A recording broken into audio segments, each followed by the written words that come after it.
so happens my other club was on the lake. And it was a low set club. It was like a Louisiana club. And people fell in love with it. We became part of the community. At some point, I don't know.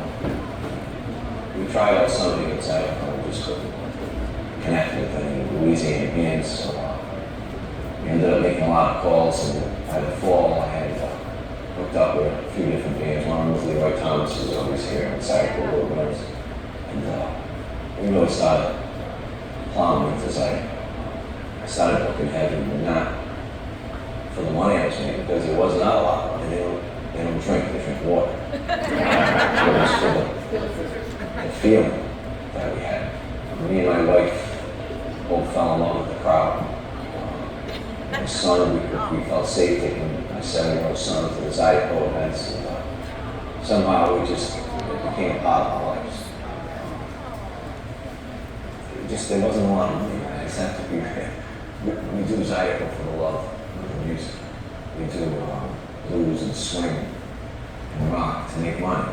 We do Zydeco because that's our love. My wife doesn't come to a lot of blues events. She picks and chooses the Zydeco that she's going to work at, so she can dance while she's working. I should fire her for that. That's kind of how we evolved into the Zydeco community.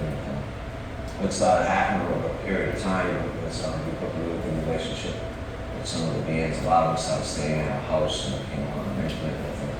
We started to learn about the culture in Louisiana. And we've been trying since, it's been 4 years now, Zydeco 3.5 years. Getting noticed in Rhode Island, in the newspapers. They have Black Heritage Month in Rhode Island and one of the nationals. We try and show them that we're promoting a living culture, not a past culture, something that's still thriving and evolving. We're not playing old cover music. So far we haven't been successful. Maybe this year, or film that you're making will be the beginning of people seeing the light in the north, because there is a huge following for Zydeco, and people are starving for the music, and it gives me tremendous amount of pleasure to watch everybody come in and say, thank you for bringing this band in. They thank me. They clap after the band plays. A lot of dancers don't do that. They walk off the floor from the apartment. This is the only community that I've dealt with, the dancing community, that revolves around the dance. Most of it revolves around the steps, the moves. Look at me or wherever else it involves. But when it comes to Zydeco, they're all for the dance. They want to get to know the bands, and the bands are friendly. Some of them are not friendly. It takes a while, like we talked about, building a relationship with some of the bands, because they come in a little hesitant. They're coming from, on a different turf, from a white community, and over a period of time, they've been playing for me. We develop a relationship. They understand that they can trust me, and I can trust them to be on time, and it evolves into a good relationship. I have 4 or 5 bands that, when they're touring the area, they just call me up or pop up at my house 2 in the morning and sleep over there. And sometimes it upsets my wife. And usually after about 3 days, then she's had enough. But we have a lot of fun. And there's a lot of stories I can tell you, but they can't be put in print because the bands don't work for me anymore. A lot of people have played for me. I've tried really hard to support the community that supports the music and the musicians.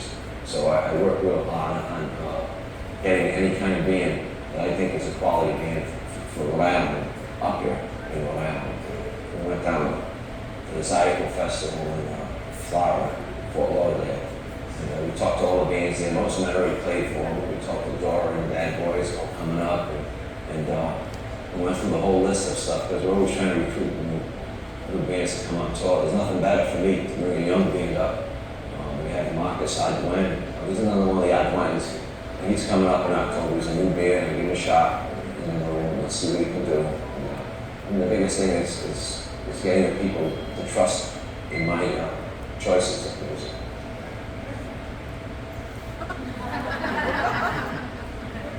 The loyalty of the community, which makes it possible to bring the bands.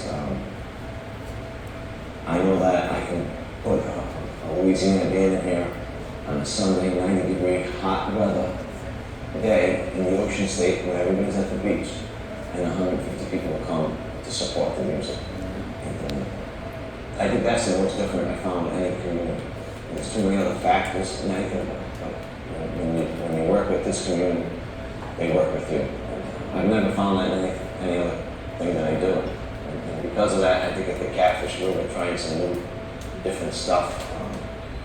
I'm not going to stay with like down home blues anymore, or any more of the Louisiana artists that are down there. I just put Guitar Shorty, who grew up in Louisiana. Another guy that I've had play from the past and doing it again is Gatemouth Brown, who does Americana music, and he plays some Cajun, and he's a great fiddler. Well, he wants to call it fiddle. I forget what he calls it now. What's he called?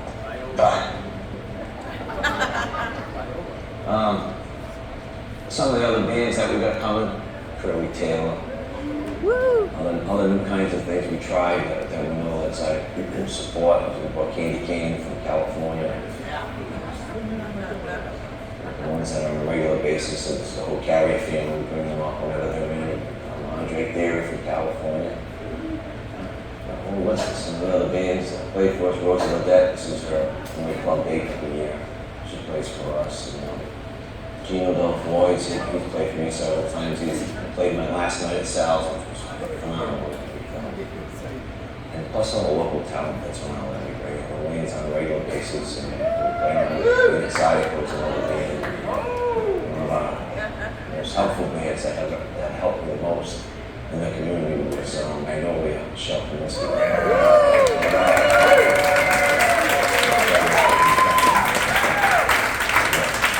Kind of meant to me what the music was, which was like phenomenal, because in the music business, nobody tells anybody anything. It's very tight-lipped, and you just find your own way, make your own faults, that kind of stuff. And a lot of people really prop me up when they needed propping in the beginning. The list goes on and on from different blues artists. My walls are adorned with all the different bands from all over the country that I played for. Zydeco is at the heart of it. There's nothing better. And for some reason, when they get in my room, it turns into a Louisiana roadhouse. And that's not with just that music. It's with blues too. It never fails. I had a band called Fat City. And the last song they sang was down in Mississippi, down in New Orleans. And the next weekend, I had Room Full of Blues here, and they did the same exact song. So this is like an infectious culture with them. When they come in here, they feel like they're in Louisiana, which is what we're trying to accomplish. We're trying to get that Bourbon Street kind of feel out of our club, and it's just evolving into that. And there's nothing better when the band catches the vibe, and the vibe keeps it moving on. I mean, that's the magic. I've been to a lot of clubs, and I'm not blowing my own horn. A lot of the bands always say, when I play for you, it's a party. It's just a big party. We have Nick Curran that comes from Texas 3 times a year, and we play some He comes from Rhode Island. And he doesn't look at it as a job, he looks at it as one big party. The people accept him, and we have a ball. And that gets everything going. And there's audience participation, and the people are dancing, and the whole room has got that jump. You just look and you see everybody's heads going up and down. There's nothing that makes the bands happy. It just looks like one of the old 1940 commercials, cartoons where the old dancers are dancing. That's what we're into. It's just infectious. A round of applause now for our hosts, but our awesome sound man, Joe and Paul. Yeah, Joe Paul. Go.